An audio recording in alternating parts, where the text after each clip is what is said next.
Mapagpalang araw po sa inyong lahat. Welcome to DJ Sean Stories.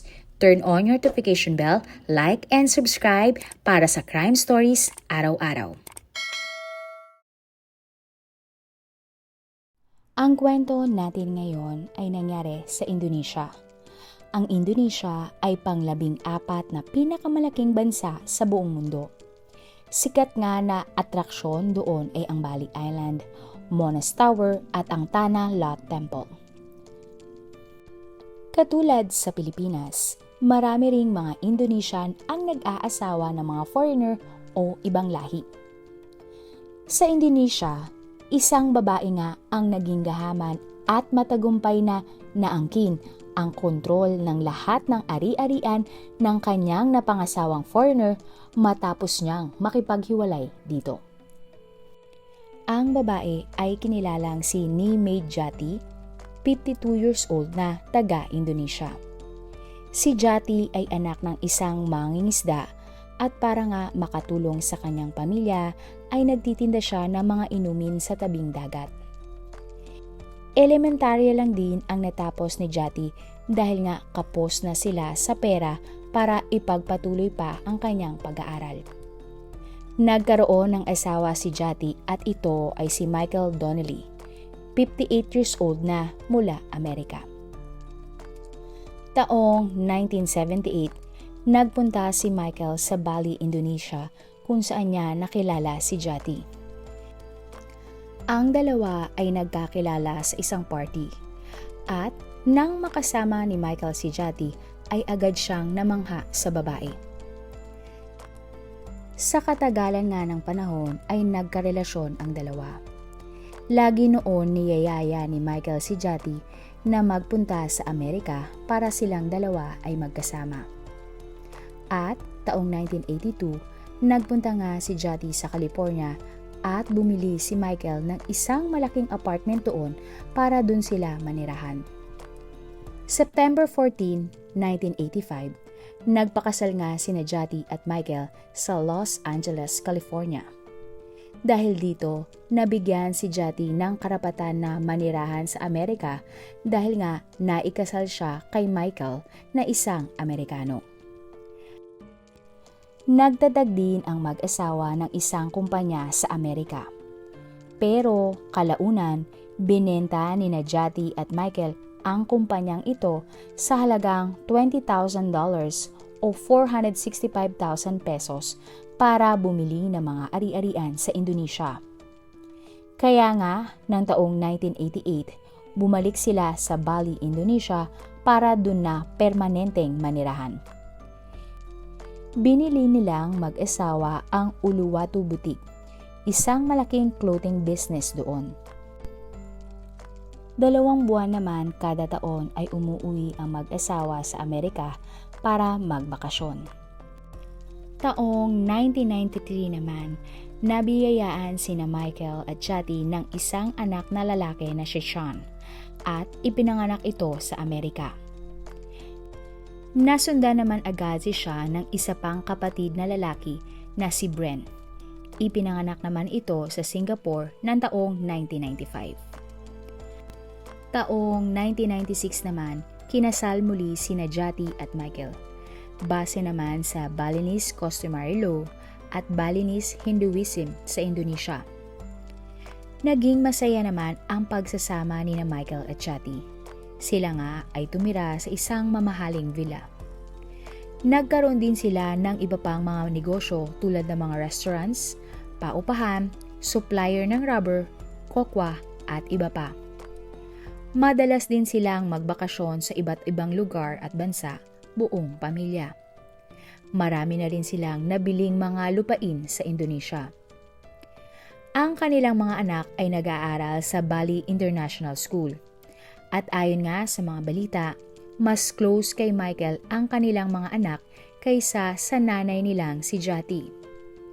Sa tagal nga ni Michael sa Indonesia, natuto na siya ng lengguwahe nila doon at nagkaroon na ng maraming kaibigan na taga-Indonesia. Pero ayon sa batas ng Indonesia, bawal magmay-ari ang isang dayuhan o foreigner ng mga ari-arian sa Indonesia. tulad ng lupa o mga negosyo. Kaya naman, lahat ng naipundar ni na Michael at Jati ay nakapangalan lang kay Jati. Ang lahat nga ng mga ari-arian nilang dalawang mag-asawa ay nagkakahalaga ng 200 billion Indonesian rupiah o 722 million sa pesos. Pero matapos ang 16 years na kanilang kasal, unti-unting nagkaroon ng lamat ang relasyon ni Jati at Michael.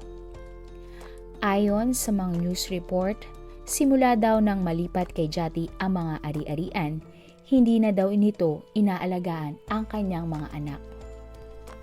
Ilang beses ding nagkaroon ng ibang lalaki si Jati at nagsimula ng magsinungaling sa kanyang asawang si Michael. Dahil dito, hindi na sila nagkasundo at madalas nang nag-aaway. Kaya nga, ng taong 2001, nagsimula ng hindi mag-usap sina Jati at Michael. Hindi na din sila natutulog sa iisang kwarto at hindi na sabay kumakain sa iisang lamesa. Pero sila ay nakatira pa din sa iisang bahay noon. Taong 2003, gumawa ng kasunduan sina Jati at Michael na hahatiin nila ng 50-50 ang lahat ng kanilang mga ari-arian at mga negosyo. Ayon nga sa mga balita, naimpluwensyahan si Jati ng kanyang abogado na si Aida, isang Indonesian na kontrolin ang mga ari-arian nilang mag-asawa. Dahil nga kulang sa kaalaman si Jati at elementarya lang ang kanyang tinapos, pumapayag siya sa gusto ng kanyang abogado kahit wala siyang masyadong alam sa batas.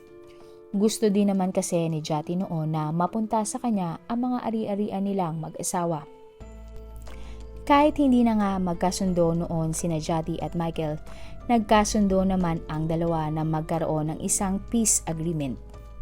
Ito ay isang kasunduan para sa tahimik at maayos pa din na pamumuhay nila kahit na sila ay hiwalay na. Pero sa kasamaang palad, ang peace agreement ay tumagal lamang ng 1.5 taon. At noong 2005, formal ngang naghain si Jati ng divorce kay Michael. Hindi na din siya pumayag na hatiin ang mga ari-arian nilang dalawa dahil ayon sa kanya, peke naman ang mga papeles ng kasal nila ni Michael. Ang naging kasal nila sa Amerika ay hindi narehistro sa Bali at ang kasal naman daw umano nila sa Bali ay traditional lang at hindi opisyal. At dahil kay Jati naman nakapangalan ang lahat ng mga ari-arian, dapat lang daw na sa kanya mapunta ang mga ito. Pati nga ang kustodiya ng kanyang mga anak na menor de edad ay inilaban din ni Jati laban kay Michael. Doon na nga na-realize ni Michael na isang sinungaling at ganid ang kanyang napangasawa. Hindi din siya papayag na mapunta ang kanyang mga pinaghirapan ng ganun kadali kay Jati. Hindi din pumapayag noon si Michael na makuha ni Jati ang kustodiya ng kanilang dalawang anak dahil hindi naman naghihirap si Jati para alagaan ang mga bata. Mula din noon, hindi na nga masyadong nagkikita si Jati at ang kanyang mga anak dahil nga ang mga bata ay na kay Michael. Taong 2006, nagsimula ang trial ng divorce. Sa trial, nagbigay ng statement si Michael na sinungaling daw si Jati dahil simula pa noon, ilang beses na siyang niloko nito. Sinabi din ni Michael sa korte na kahit kasal na sila ni Jati at nanganak na sa kanilang mga anak, ang pakilala pa din daw ni Jati sa mga tao ay siya ay single pa din. May isang beses din na sinabi ni Jati kay Michael na kasal na siya sa ibang lalaki bago pa man din sila maikasal. Pero ayon naman kay Jati, wala siyang nilolokong tao at gusto niya lang makuha ang dapat sa kanya. Sa kasamaang palad, hindi na masyadong nag-imbestiga ang mga pulis sa Indonesia sa kanilang kaso. Dahil naniniwala sila na ito ay isang kaso ng divorce na normal lang na kaso sa kanilang bansa. Kaya naman, matapos ang ilang taon, Dalawang mababang hukuman ang nagbaba ng hatol na pumapanig kay Jati. Ayon sa korte, hindi nga opisyal ang mga papeles ng dalawa nang sila ay ikinasal. Umapila naman agad si Michael at nagpresenta ng mga ebidensya na sila ay opisyal na kinasal. Ang kaliwat kanan pa nga nilang mga kaso ay umabot pa nga sa Supreme Court ng Jakarta. Taong 2007, nakatanggap ng death threat si Michael at sa tingin niya, ito ay dahil nga inapilya niya ang kaso laban sa dati niyang asawang si Jati. Dahil dito, dali-daling umalis ng Indonesia si Michael kasama ang kanyang mga anak na sina Sean at Brendan dahil nga sa takot na may mangyari sa kanilang masama. Nagpunta sila sa Amerika at doon na nga nanatili. Chinek pa nga ng US Federal Bureau of Investigation ang banta sa email na na-receive ni Michael at sinabihan si Michael na may posibleng ang panganib sa kanyang buhay. Pinayuhan si Michael ng mga pulis sa Amerika na huwag nang bumalik pa ng Indonesia. Hindi naman tumigil si Michael sa pakikipaglaban sa kaso niya laban kay Jati. At taong 2008, nagpunta nga si Jati sa Amerika at nag-file ng petisyon para sa kustodiya ng kanyang dalawang anak na si Sean at Brendan.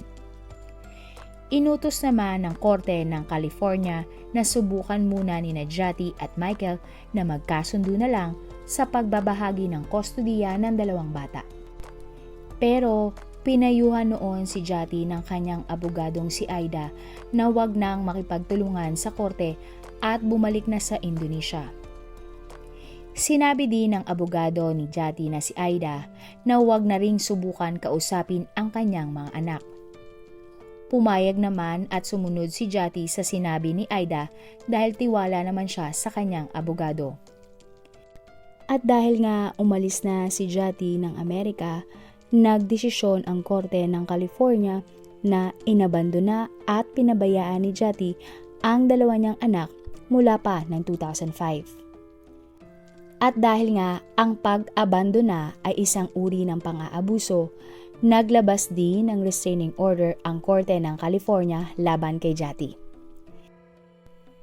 Ibig sabihin, hindi na pwedeng makalapit pa si Jati sa kanyang mga anak. Kaya nga sa kasong ito, si Michael ang nanalo at napunta sa kanya ang kustodiya ng kanyang mga anak na si Sean at Brendan. Samantala, dahil sa masusing investigasyon, napag-alaman ng Supreme Court ng Indonesia na legal ang kasal ni Michael at Jati. At sa pagkakataong ito, si Jati naman ang umapila sa desisyon ng Supreme Court at siya ay natalo.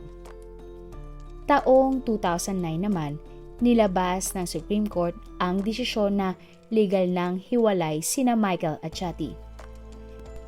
Kaya, nagtagumpay si Jati na magkaroon ng kontrol sa lahat ng ari-arian nilang mag-asawa. Dahil nga, ayon sa batas ng Indonesia, hindi pwedeng magmay-ari ang dayuhan ng mga ari-arian tulad ng mga lupa at negosyo sa Indonesia.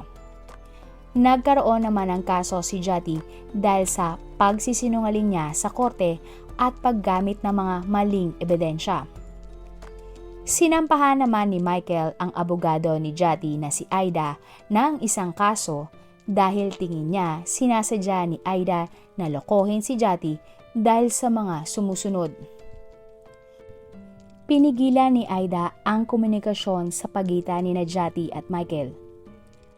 Hindi niya sinabi ang tungkol sa batas ng Indonesia at mga resulta ng desisyon ng korte kay Jati. Sinadya din ni Aida na payuhan si Jati na iwan ang kanyang mga anak. Hinaharangan din ni Aida ang lahat ng pagtatangka na makapag-areglo sina Jati at Michael. Kaya naman, noong November 2015, nagdesisyon ang PERADI o ang Indonesian Bar Association na tanggalan nila ng lisensya si Aida sa pagiging abogado.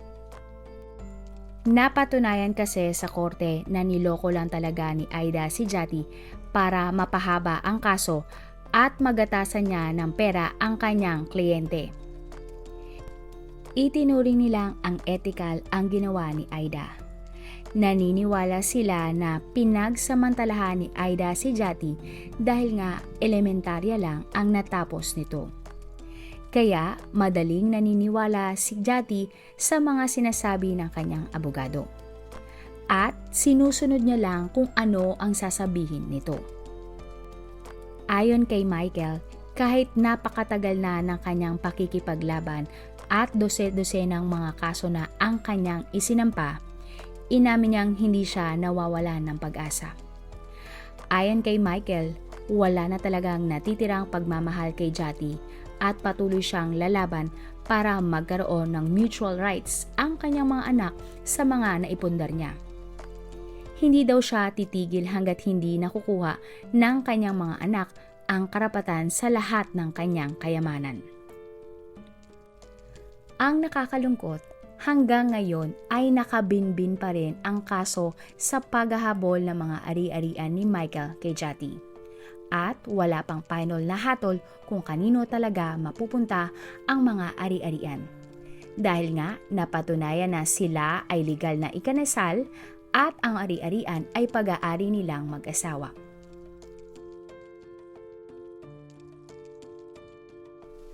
Marami pong salamat sa inyong panonood. Huwag kalimutang i-follow at mag-subscribe sa iba pa nating YouTube channel katulad ng Manila Boy Wonder Philippines at Tagalog Facts at Mysteries by DJ Sean. Mapagpalang araw po hanggang sa susunod na episode. Salamat sa lagi niyo pong pagtutok araw-araw. God bless everyone!